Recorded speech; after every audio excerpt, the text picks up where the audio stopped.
Welcome to Adam news. ఈరోజు ముఖ్యాంశాలు. విజయవాడ అశోక్ నగర్లోని ఇండియన్ ఓమ్ ఆక్యుపంక్చర్ కాలేజీ ఆవరణలో జరుగుతున్న 7 రోజుల ఆక్యుపంక్చర్ శిక్షణ ముగింపు సందర్భంగా college principal doctor Makala Satyanarayana మాట్లాడుతూ 60% వ్యాధులను ఈ శిక్షణతో అరికట్టవచ్చునని తెలిపారు. ఈ శిక్షణలో ముఖ్యంగా ప్రాణశక్తి పెంపు, డైట్ ప్లాన్, ప్రాణాయామం, మెడిటేషన్, శక్తి ప్రతిక్షేపణ విధానం, రిఫ్లెక్సాలజీ, ఒత్తిడి తగ్గింపు, ఇన్ మరియు యాంగ్, పంచభూతాల సమన్వయపరచుట, ఆక్యుప్రెజర్, ఆక్యుపంక్చర్ నేర్పబడినది.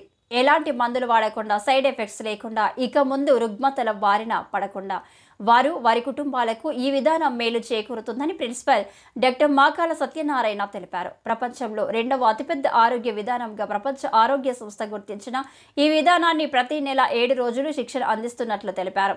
శిక్షకులకు ప్రాక్టికల్స్ కూడా నేర్పిస్తున్నామని, ఇక ముందు దీర్ఘకాల వ్యాధులతో బాధపడుతున్న వారు, సర్జరీలను నివారించుకోవలసిన వారు సెల్ నంబర్ 9000347369కి సంప్రదించవలసిందిగా కోరడమైంది.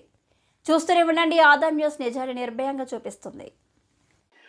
మనకి ప్రాణశక్తి ఉంటే బతుకుడు, లేకపోతే చచ్చుడు. దీని గురించి ఇంకొంచెం వివరంగా చెప్తాను.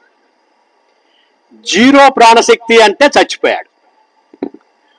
1% ప్రాణశక్తి ఉంది అంటే ముక్కు దగ్గర, నాడి దగ్గర తెలుసుది బతికే ఉన్నాడు. 3% ప్రాణశక్తి ఉంటే మంచం మీద కొంచెం అటు ఇటు కదులుతాడు. 5% కుళ్ళిపోయే పరిస్థితి వచ్చింది. ఏంటది అంటే, మనకి ప్రాణశక్తి ఉంటే బతుకుడు, లేకపోతే చచ్చుడు.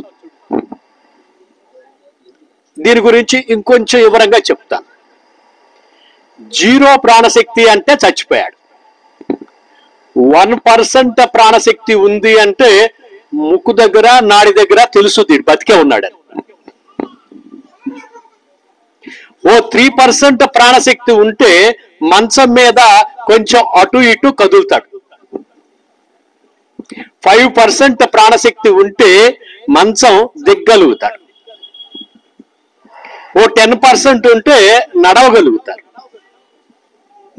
20% ఉంటే 4 అంతస్తులు ఎక్కి దిగ్గలుగుతాడు. 30% ప్రాణశక్తి ఉంటే వాళ్ళు ఎలా ఉంటారంటే 10 కిలోమీటర్లు తేలిగ్గా ఇల్లు రాగలుగుతారు. 40% ఉంటే చిన్న క్యారేజ్ తీసుకెళ్లి రోజంతా పనిచేసి ఆనందంగా ఇల్లు చేరుకుంటాడు. 50% ఉన్న వ్యక్తి ఎలా ఉంటాడు అంటే, ఒక వ్యక్తి 4 పని చేస్తాడు.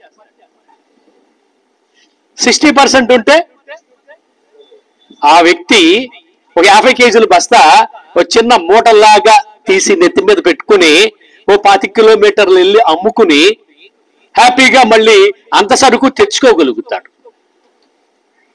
ఇప్పుడు మనం ఆలోచించాల్సింది ఏంటంటే, ఈ 50 కేజీల బరువున్న బస్తాని 25 కిలోమీటర్లు తీసుకెళ్లి మళ్ళీ తీసుకొచ్చేలాగా ఎవరున్నారు?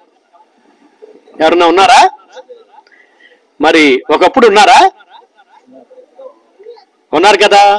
అంటే మన ముత్తాత, వాళ్ళ తాత ఈ 50 కేజీల బస్తాలని తేలిగ్గా మోసేశారు.